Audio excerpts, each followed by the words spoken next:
রাধে রাধে বন্ধুরা, আমি অঙ্কিতা। তো আজকে তোমাদের সবাইকে নিয়ে আরেকটা সুন্দর দিন শুরু করলাম। আজকে দিনটা শুরু করলাম ওষুধ দিয়ে। কিসের ওষুধ বলো তো? অনেকেই জানো, আবার অনেকেই জানো না। তো এটা হলো থাইরয়েডের ওষুধ। যাদের থাইরয়েড আছে তারা তো নিশ্চয়ই জানে, প্রতিদিন নিয়ম করে সকালবেলা খালি পেটে থাইরয়েড ওষুধটা খেতে লাগে। আমার জানো তো, এই ডাক্তারের কাছে যাওয়া, এত অত টেস্ট করানো, ওষুধ খাওয়া নিয়ম করে একদমই ভালো লাগে না। তাই আমার যখন অসুখ হয়, মানে যে কদিন আমি বিছানায় পড়ে থাকি, শুধুমাত্র সে কদিনই ওষুধ খাই। তারপরে যখন আমি একটু ঠিক হয়ে যাই, তারপরে ওষুধগুলো আর খাই না। এই নিয়ে আমার বর, আমার মা সত্যি আমাকে অনেক বকা দেয় যে ওষুধের কোর্সটা কমপ্লিট তো করতে লাগবে, কিন্তু আমি না, মানে আমার ভালোই লাগে না, মনেও থাকে না, তার জন্য খাই না। কিন্তু এখন যখন মানে প্রেগনেন্সি চলছে, এই টাইমটাতে নিজের কথা না ভেবে, বাচ্চার কথা ভেবে, মানে প্রতিটা ওষুধ খাওয়ার কথা আমার একদম পাই টু পাই মনে থাকে। কোনো ওষুধ না, মানে এরকম হয়ই নেই আজ অবধি, এখন আমার 6 মাস চলছে, 6 মাসে যে কোনো ওষুধ খাওয়ার টাইমে আমি ঠিক মতন ওষুধ খাইনি। নিজেরই মানে ব্রেনের মধ্যে চলতে থাকে যে ওষুধ খাওয়া হয়নি, ফল খাওয়া হয়নি, ড্রাই ফ্রুটস খাওয়া হয়নি, এগুলো মাথার মধ্যে চলতে থাকে। আর হচ্ছে ডাক্তার আমার মানে থাইরয়েড ধরা পড়েছে প্রেগনেন্সি জার্নিতে, আর হচ্ছে শরীরের মধ্যে রক্ত কম আছে। তার জন্য ডাক্তার আমাকে বলেছে প্রতিদিন বেদানা খেতে, বিটরুট খেতে, তারপর সবুজ রঙের সবজি খেতে, ড্রাই ফ্রুটসটা খেতে, আর ওষুধ তো দিয়েইছি। তো আমি কিন্তু নিয়ম করে সব কিছুই খাওয়ার চেষ্টা করি, যতই আমার পেট ভরা থাক, মন না চাক, তাও খাওয়ার চেষ্টা করি। কেন কি, এটা আমার সাথে সাথে আমার বাচ্চার জন্য। তাই আমার পাই টু পাই মনে থাকে যে কোন ওষুধটা খেলাম, কোনটা বাকি আছে, বা আজকে ফ্রুটস খাওয়া হয়েছে কিনা, ড্রাই ফ্রুটস খাওয়া হয়েছে কিনা। মানে না, আগে মা আমাকে ফল ছুলে দিত, তারপরে আমি খেতাম, কিন্তু এখন সেরকম আর লাগে না, নিজেই মনে করে করে খেয়ে নেই। তো মানে আমার ভাবতেই ভালো লাগছে যে আগে এক ধরনের জীবন ছিল, এখন এক ধরনের জীবন। তো যাই হোক, আজকে এতদিন আমার মা দিত, আর এখন আমি নিজে মা হতে চলেছি, তো এটা একটা আলাদাই অনুভূতি। তো যাই হোক, তোমার আশীর্বাদ দিয়ে সব যেন ভালো মতন হয়ে যায়, আমি, বাচ্চা সবাই যেন সুস্থ থাকি। এখানে সকালবেলা উঠে কিছু সকালে বাসি কাজ করে ওষুধ টষুধ ভালো মতন করে খেয়ে নিয়ে তারপরে বসিয়ে দিলাম সকালের ব্রেকফাস্ট।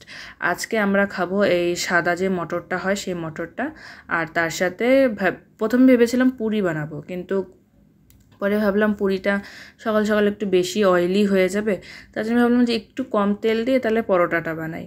তো যেটা ভাবা ওটা কাজ, তার জন্য রাত্রেবেলায় ছোলাটা মানে মটরটা ভিজিয়ে রেখেছিলাম। আর এখানে জানো তো, মটরের সবজিটা আমি একদম নিরামিষভাবে বানাবো, আর একদম ঝামেলা ছাড়া। এই যে দেখছো, টমেটো কেটে নিয়েছে, আলু কেটে নিয়েছে, মটর, লঙ্কা, সব কিছু একসাথে প্রেসার কুকারের মধ্যে দিয়ে সিটি লাগিয়ে দেবো। আর এরকম ব্রেকফাস্ট খাওয়া কিন্তু খুবই ভালো। ছোলা, মটর, রাজমা, সয়াবিন, ডাল, এগুলোতে না প্রচুর পরিমাণে ভিটামিন থাকে, এগুলো না সবাইকেই প্রতিদিন খেতে হয় জানো। তো যাই হোক, আমাদের এরকম ব্রেকফাস্ট অনেকদিন থেকে খাওয়া হচ্ছে না, কেন কি আমার বর আছে না, মর্নিংয়ে চলে যাচ্ছে, বা কোনো কারণে খেতে পাচ্ছে না। তো আমি একার জন্য আবার এগুলো বানাবো, ভালো লাগে না। থাকি এমনি দুজন, আমি আর আমার বরই থাকি এখানে, আর কেউ থাকে না। তো একজনের জন্য এত কিছু বানাতে ইচ্ছা করে না। তার জন্য আজকেও বাড়িতে আছে, আর আজকেও আমাকেও কালকে বলে রেখেছে যে আটা নিয়ে এসেছি, একটু রুটি বানাস।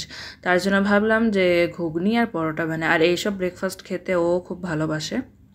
তাই ভাবলাম যে আজ যখন ও আছে, তো এইসব মানে এই ধরনের ব্রেকফাস্টে বানাই। বেশ একটা ভারী খাওয়ারও হয়, অনেকক্ষণ পেটেও থাকে। আর এরকম খাবার খেলে না, দুপুরে লাঞ্চটা যদি একটু দেরিও হয় তাহলে কোনো অসুবিধা হয় না, কেন কি পেট তো ভরাই থাকে।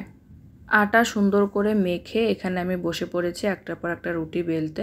সবকটা আগে ভালো মতন করে বেলে নেব, তারপরে একবারে গিয়ে ভাজবো। আর ওদিকে দেখো, আমার প্রেশার কুকার খোলা শেষ, মানে প্রেশার কুকারে সিটি বসিয়ে তারপরে আমি আটাটা মেখে নিলাম, পরোটাগুলো বেলে নিলাম।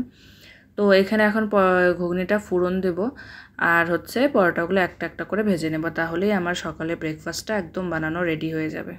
তোমরা কীরকম কীরকম ব্রেকফাস্ট করো, বা নতুন যদি কোনো ব্রেকফাস্টের আইডিয়া থাকে তাহলে আমার সাথেও শেয়ার করতে পারো, আমিও ট্রাই করব। আর আজকের আমাদের এরকম ব্রেকফাস্টটা কীরকম লাগলো সেটাও জানিও। এখানে আমি কড়াইটা গরম হতে বসিয়েছি, আর একটা একটা করে সব মশলা বের বের করে নিচ্ছি, যা যা ফোড়ন দেবো। আর ফোড়নের জন্য আমি নিয়েছি গোটা জিরে, গোটা শুকনো লঙ্কা আর হচ্ছে গোটা গরম মশলা একটু থেতলে নিচ্ছি আর কি, আধ ভাঙা করে নিয়েছি। এখন কড়াইয়ের মধ্যে সরষের তেল দিয়ে ঘুগনিটা বানিয়ে নেব।